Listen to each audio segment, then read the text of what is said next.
People are sometimes curious about how I make these videos. Um, so I thought that you might enjoy a look behind the curtain to see the magic, if you will, of how to create videos like this without the use of professional audio or video recording studio.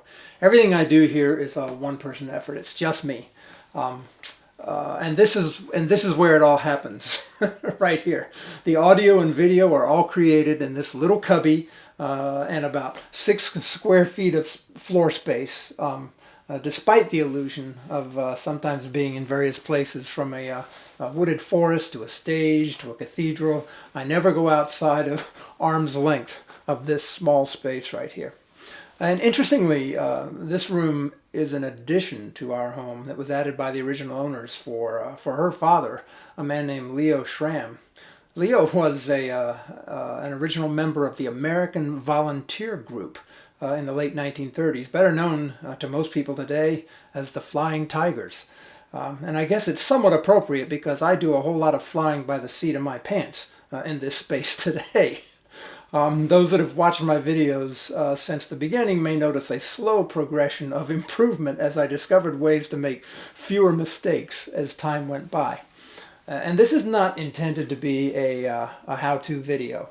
I'm not going to go into a lot of detail, just enough to explain generally how things are done and maybe even encourage others who might want to try their hands at it.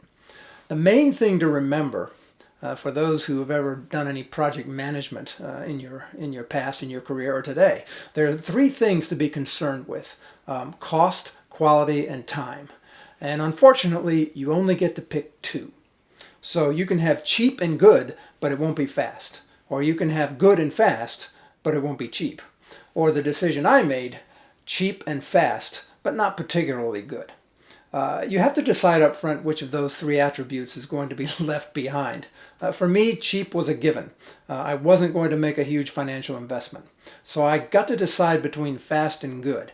And since I was releasing a new video every week or so, the good was the attribute that was out for me. I had to choose fast. So I pretty much settle for good enough in what I do. There are 2 components to these videos: the soundtrack and the film, and they are entirely separate creations. In other words, I do not record sound and film video at the same time. Unless I'm doing a monologue like this, then I will film them. Although the film is going into one device and the audio is going into another device, so they're still separated. But as a general rule, you do the soundtrack first, and then you add the video. So let's look at the soundtrack first. I use Apple's GarageBand, free with any Apple computer, to create my soundtracks. The first thing I do is either find or create a backing track, basically a karaoke track, on top of which I will record either my voice or trumpet or both. The simplest option is to find a pre-recorded backing track. Examples of where I did this are For the Beauty of the Earth,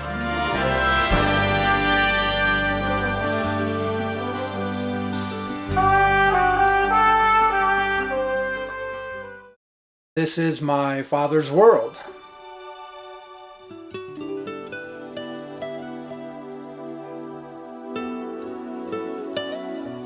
and It Is Well With My Soul.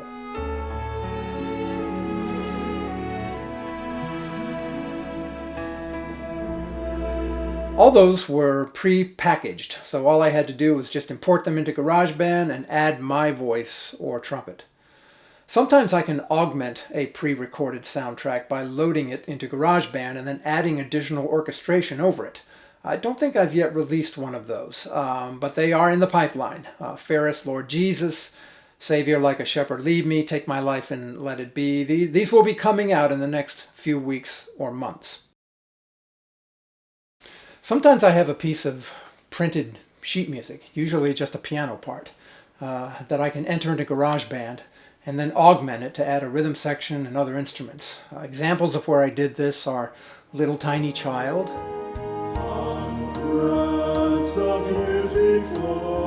Great is Thy Faithfulness, and pretty much all the classical trumpet videos where I simply entered the pipe organ parts into GarageBand.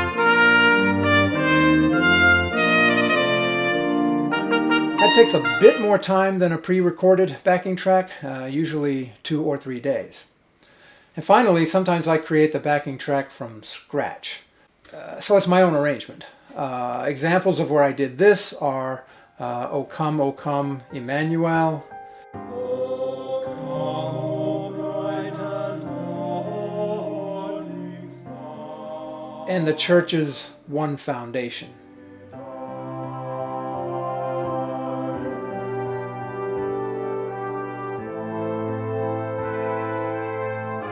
If the music is a cappella or voice only, then there is no instrumental or backing track. Examples of this are You Are the New Day. You are the new day.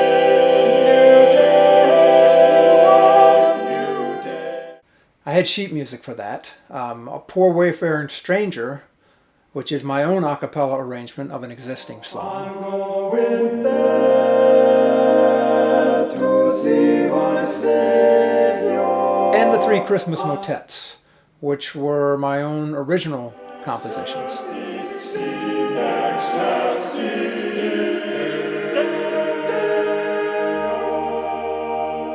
So depending on how I get the backing track, this process can take anywhere from 1 day to a week or even more. Once I have a backing track, I can finally then add my own voice, singing each part separately if it's multiple parts, or trumpet. I spent $50 on a reasonable microphone for recording. So far my total investment is now just $50. Since so far I've just used what came native with the Apple computers. Now when recording a voice or an instrument, it's important to get as dry a sound as possible. In other words, no echo, no reverb, just as flat as possible. You're going to add that stuff later. And since any hard surface is going to reflect sound and create natural reverb, and this room has hardwood floors and hard walls and cabinets, I throw a couple of pillows up here on the desk in various places to try and absorb some sound. And then I wrap this curtain around me to get as dry a sound as I possibly can get. I know you're laughing right now. It's not terribly comfortable, a bit like recording in a pup tent, and it would probably not be much fun for anyone who is claustrophobic. When I have the raw recordings of my voice or trumpet, recorded behind the curtain, if you will, into GarageBand, then I can edit them, add reverb, adjust the EQ, adjust the balance, etc. until I'm happy with the final sound. But because I'm deaf in one ear and have severe tinnitus or ringing in the other ear, this is a challenge for me. With my hearing issues, I have a difficult time even singing vocal parts in tune and doing the mixing and editing. So normally one would use a decent set of headphones, but since I only hear mono, stereo headphones are kind of useless to me. I've gained an increased appreciation for Beethoven. But unlike Beethoven, I live in a time where there is technology that can help me. I can load my raw recording into this software called Melodyne, which then shows one of these little bubbles for every note that is sung or played on the trumpet. It not only shows me when a note is terribly out of tune, but lets me fix it. I can move it up or down to account it for being either flat or sharp. I used the cheapest version of Melodyne. It was a $99 investment, but without it I couldn't create a usable soundtrack. So recording and processing my voice and trumpet parts typically takes 3 to 4 days.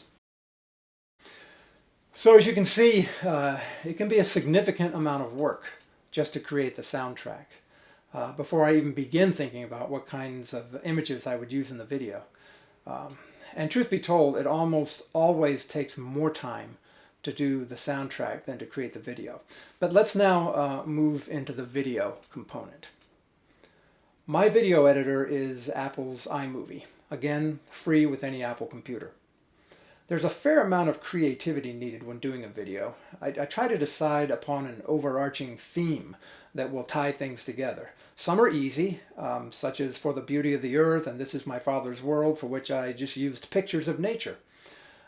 In Oh for a Thousand Tongues to Sing, I used sunrises as the theme, and most of the classical trumpet videos simply use images of my home church, St. Andrew's, in order to make it appear as if the performance is actually happening in the church, but of course it isn't. It's all just happening right here in these four square feet.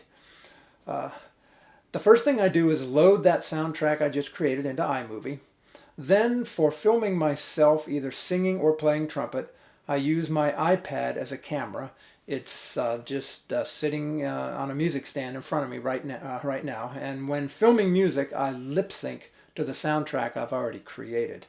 And I have these curtains that I can use as background, right? I can be blue, or I can be black, or I can be somewhere out here is beige. So I have these curtains I can use as background and just film myself against a curtain.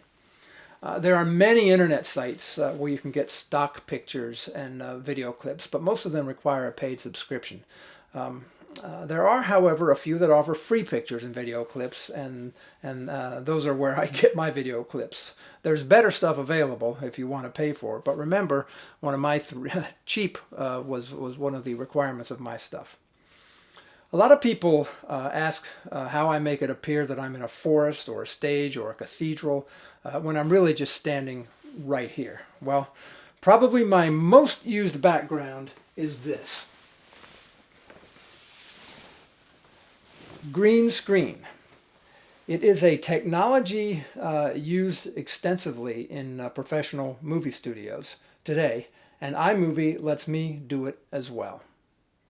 First, I film myself with the green background, and then iMovie will just simply replace the green part with whatever background I want. So I can be on a nightclub stage, or by adding reverb in a cavernous cathedral, or in a forest. These are all things that green screen technology allows me to do. But perhaps the trick that most people ask about is how I make myself appear as four people. Well, this is also by using green screen technology. I film the first me, then overlay additional instances of me, 2, 3, 4, until I had the desired effect. Then I replace the green screen with the background I want to use. Everything else is just native capabilities of iMovie. I can zoom in, zoom out, I can overlay one film clip over another, I can add text. Filming and editing can take anywhere from 2 to 4 days. So a completed video generally takes anywhere between 3 days and 2 weeks, depending on the complexity. That's pretty much it. Really not hard once you know how. Learning how to create these soundtracks and videos is certainly the only silver lining I've experienced in this whole pandemic mess. But I expect to continue doing it even if or when the pandemic is no longer an issue. Of course, there are many details that I've not taken the time to discuss here, and this is not intended to be an instructional video, just informational. But creating videos like this really isn't hard. It's just been 9 months since the first time I opened the GarageBand and iMovie applications and began to learn how to use them. Someone looking at this may decide, hey, that really doesn't look hard, terribly hard, maybe it might be fun. And it isn't hard, and it certainly can be fun. If you have, I encourage you to jump into it. If you have little or no training in music theory, you can just use pre-recorded backing tracks. There are websites where you can download them for free. If you're not a singer or an instrumentalist, you can create a video from a recording of your favorite song. Put the images to it that the song evokes for you. And if you ever hit a stumbling block, please, you can't find the answer. It's okay to ping me if you want to. I may be able to help you. My email address is on the screen below. I'm happy to help if I can. So now it's time for me to get back to work on my next video. And until I see you again in my next production, I wish you peace and good health.